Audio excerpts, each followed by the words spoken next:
नमः शिवाय शान्ताय नीलकण्ठाय धीमहि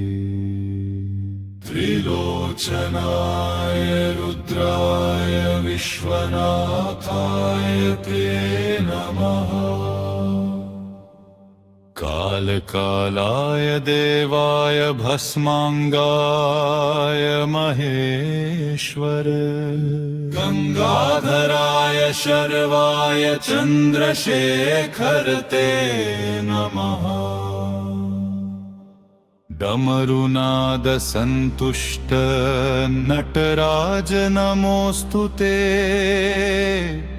तांडवाग्नि प्रदीपत्ताय भूतनाथाय ते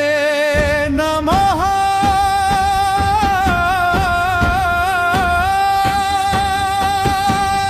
वृषवाहन देवेश त्रिशूलधर शंकर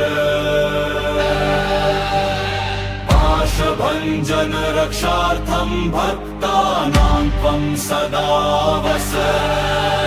करालवक्त्र संहारिन् दैत्यान्तक नमोऽस्तु ते कृपया पाहि मां नित्यं संसारार्णवतारक अर्धनारीश्वर प्रभो पार्वती हृदय प्रिय अनादिमध्यान्तहीन विश्वरूप नमोऽस्तु ते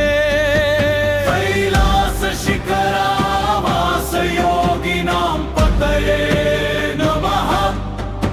ध्यानेन ये त्वां पश्यन्ति ते यान्ति परमां गतिम् त्वमेव सृष्टिकर्ता च त्वमेव पालन प्रभुः त्वमेवान्ते जगन्नाथ संहर्ता परमेश्वर